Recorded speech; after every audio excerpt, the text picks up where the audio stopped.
As most of you probably know, by the recent commotion in the cryptocurrency industry, Gary Gensler is the chairman of the SEC, the Security Exchange Commission of the United States.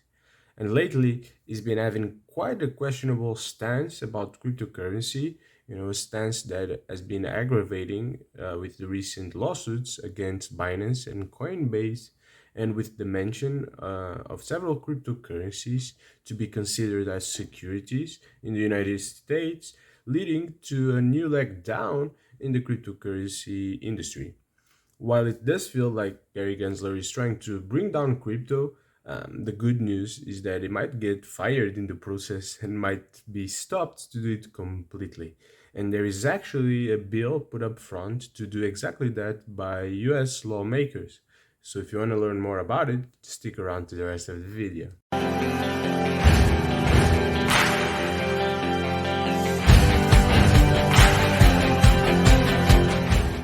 If you're in crypto, you've probably seen the recent crypto crackdown by the SEC, especially targeting some of the major cryptocurrency exchanges such as Binance and Coinbase, and it's especially surprising that they are targeting Coinbase, that is an exchange that is trying to do everything they can to follow regulations, to respect them. They are also working sometimes with the US government to sell cryptocurrency, and now I guess they're under the fire of the SEC. But the worst thing about this lawsuit is that basically the SEC is accusing these cryptocurrency exchanges from trading securities. And they pressed charges claiming that some of the major cryptocurrencies and some very significant cryptocurrency projects are in fact securities.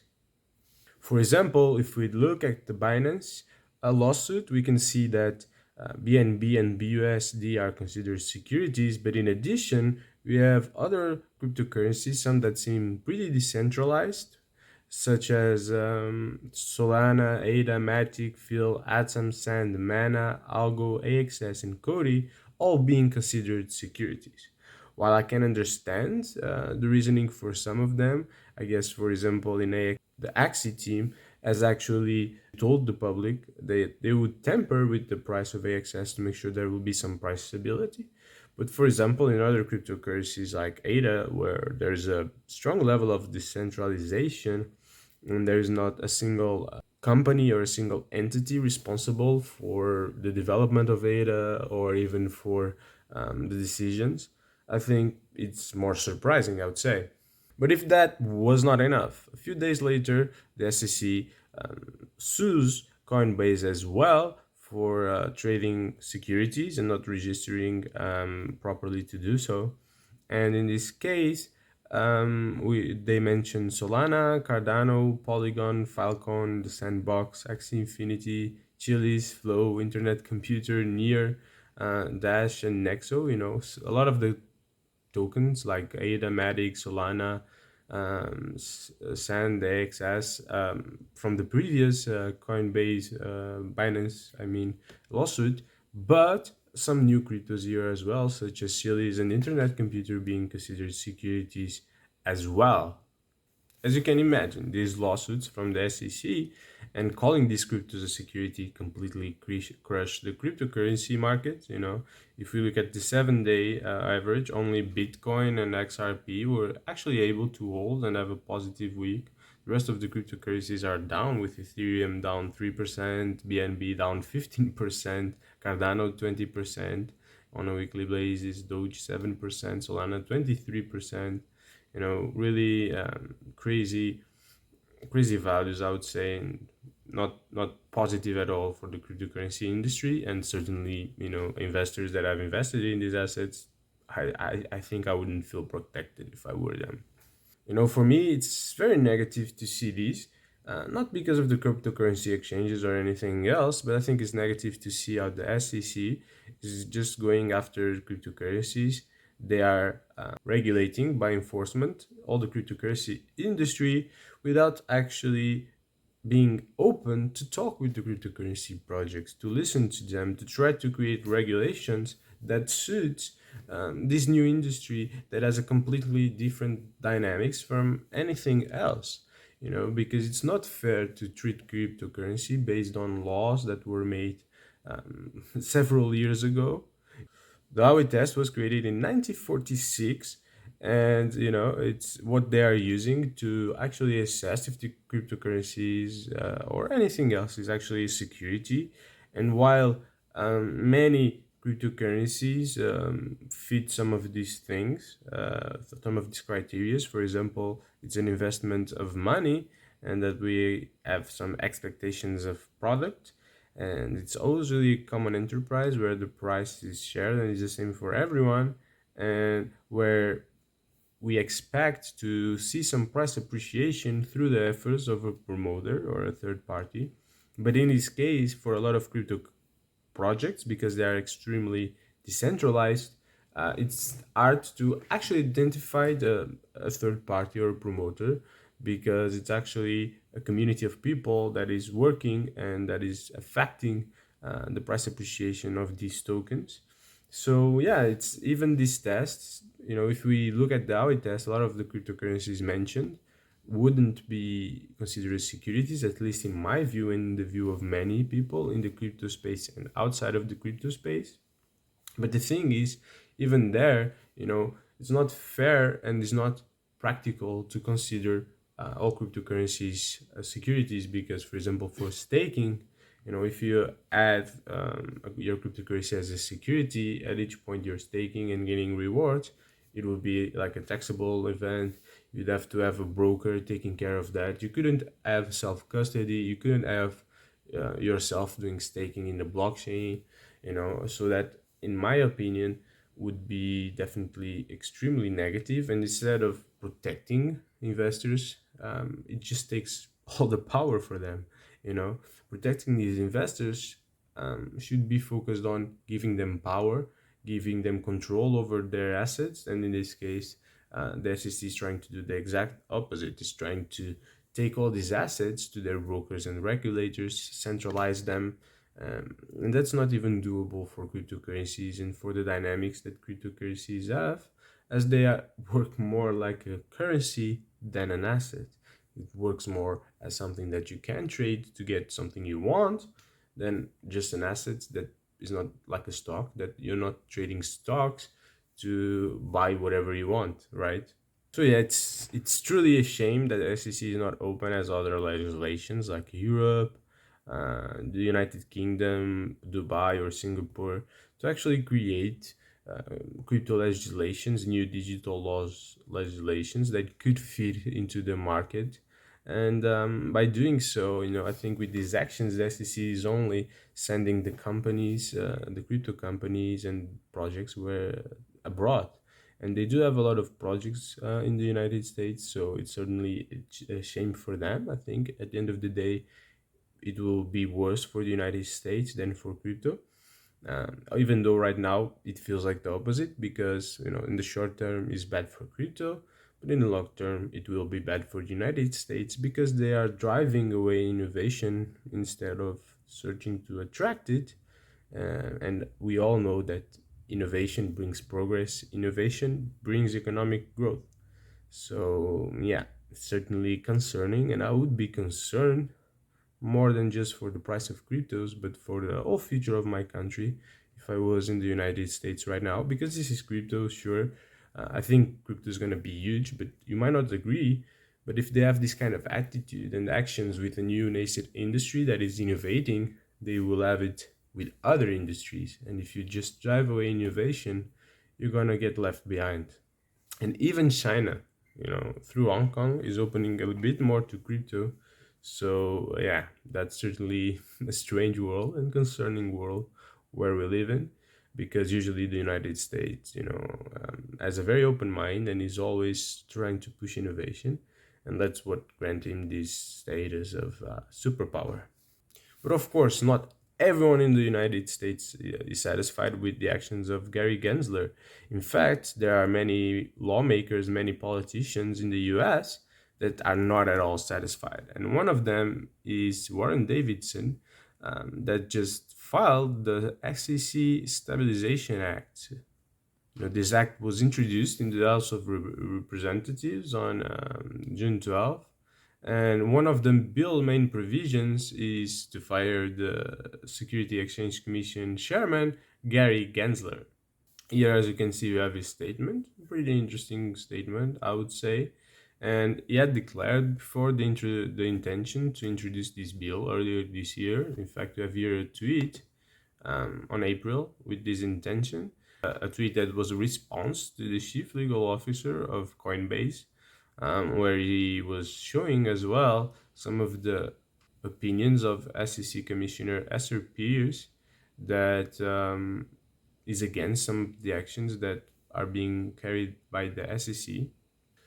This bill aims to remove Gensler from the office, but also redistribute the power between the SEC chair and the commissioners, giving more power to the commissioners and adding another commissioner to the agency, while at the same time disallowing any party from holding a majority on the commission and create as well an executive director position.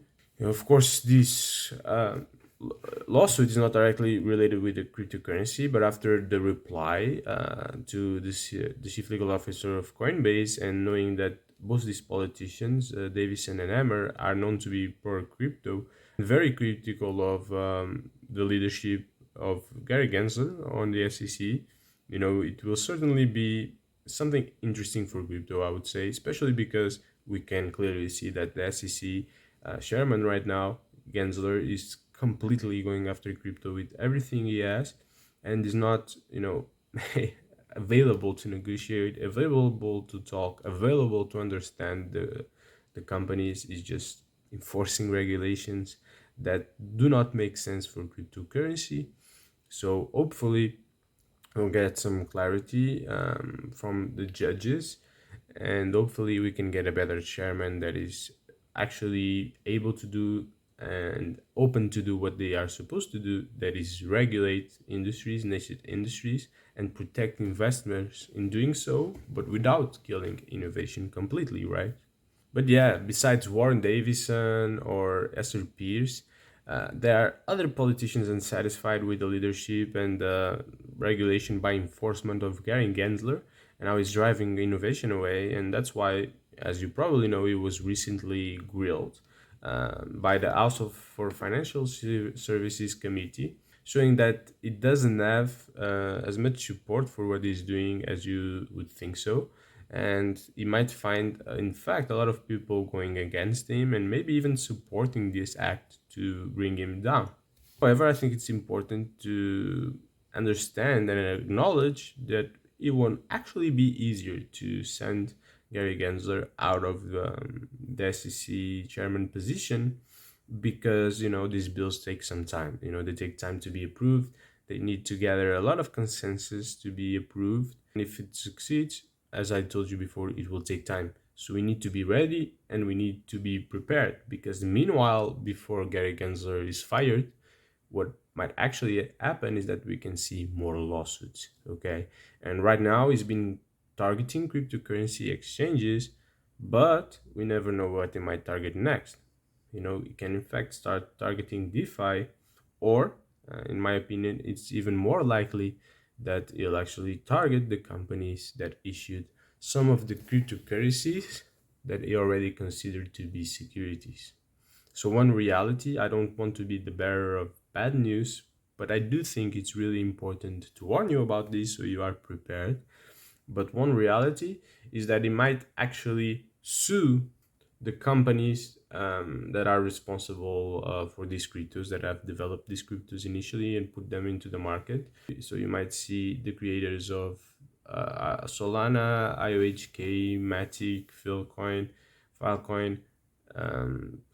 Axie Infinity actually being sued from creating and trading these securities. And if we would actually have these lawsuits against these cryptocurrencies, I would think that would probably tank the markets even more. So yeah, it's important to realize that we are in a tough position, and we can see much more downside than we already saw. We can see crypto prices going even further down, which can be a bit frightening, I would say. But it's something that I think it's better for you to be ready. Of course, we can have some upside. They can stop for a while. We never know what's going to happen. I'm not telling you this is what will happen, but I'm telling you there is a possibility that sometime in the future we can see more lawsuits from Gary Gensler, and those lawsuits can be against specific cryptocurrencies and companies that develop these cryptocurrencies, the same way that Ripple has a lawsuit with the SEC because of the issuance of XRP. Although, of course, it's important to consider that I don't know if they'll actually do that because they have plenty of cases in their hands. They have XRP, now they have two major cases as well against Coinbase and Binance, and I don't know how much they will be able to spread out their resources to tackle all these cases. So they definitely need to focus. So maybe they won't have the energy, the availability, the resources to be able to go against more cryptocurrency projects, but we'll see. We never know what might happen. However, if they actually decide to go ahead and sue the creators of these cryptocurrencies that they consider to be securities, I think it's important to notice that in every crisis there is an opportunity. Sure, the price will tank for these cryptocurrencies, and I think for the cryptocurrency industry as a whole, because there will be panic, and you never know what will be the next cryptocurrency to be sued. But at the end of the day, we need to focus on the opportunity. And while the prices are down, we have an opportunity to buy more of the solid projects, cryptocurrency projects out there, whether it is Bitcoin, Ethereum, or even ADA, which I think is a pretty solid project. We can enjoy these uncertain times to buy some more of these cryptocurrencies, even though I have to admit that ADA being named as a security is in a tough position, because if the lawsuit is against them, of course, ADA price will tank significantly like the XRP price did whenever they were sued by the SEC. Now that we've established that projects can be sued and that we can see more downside, I think it's also important to notice that even if projects are sued, that doesn't mean they are securities. That needs to be proven in court. And I do think that the result of the lawsuit against XRP will be extremely important to see if XRP will actually be considered a security or not. And if not, I think it's great for the cryptocurrency industry. And on my side, in my opinion, I think there is a significant chance of XRP not being considered a security. Of course,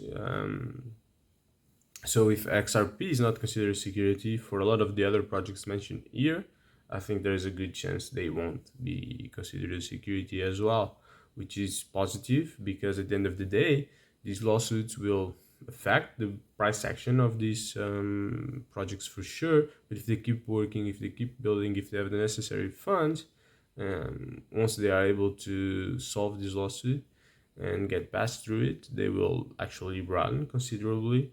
And for those of you investing, it can be a huge opportunity. Of course, as always, nothing of this is financial advice. This is my opinion, and this is what I try to do. I believe in cryptocurrency industry as a whole. I think it has a very significant fundamentals and a very important utility and use cases in the real world. So I do think it will be adopted. And at the end of the day, I try to pick some of the best projects, in my opinion. I'm comfortable investing in them, knowing that, if the price is low, I'm probably getting them at a discount. I'm probably able to get more. So yeah, whatever happens, what I would do if I was you is I would try to not over leverage myself. Okay, not put too much investment, too much money into the cryptocurrency industry. And what I'll also do is whenever there is some of these opportunities, try to buy cryptocurrencies. I've done just that in this market downturn. Unfortunately, I was not able to buy as much as I wanted because some of my orders were not targeted, but I bought some, and now I have some cash still as well on the side for possible downturns that can occur in the future. So Yeah, that will be my strategy for you to be prepared to buy some during these downturns and also have some cash ready in case we have more downside, and just try to invest in larger projects that are more guaranteed to succeed, like Bitcoin, Ethereum, and maybe some of the major other altcoin, large cap altcoins that you believe in. But of course, as always, it's not financial advice. You need to make your own decisions. I'm just giving you my opinion and sharing some information for you to consider whenever creating your own decisions. But yeah, I hope you enjoyed this video and that it gave you some hope. If it did, please leave a like. And if you enjoy this kind of video and other videos about cryptocurrency, just subscribe if you haven't done it yet, and turn on the notification bell so that you actually get warned when the videos come out. In addition, if you want to know what is my strategy to go through this crypto bear market and what I'm trying to do and doing every day to be able to prepare myself for the future bull run and to make the most out of this current bear market, I'll leave a video here in the end screen for you to watch. I think this video can be pretty useful, not for you to follow as financial advice, of course, but for you to get inspired and create your own strategy, the strategy that works for you, considering the time you have available for cryptocurrency. So that's something we discuss a lot in this video. So on my side, thank you for watching, and I'll see you there.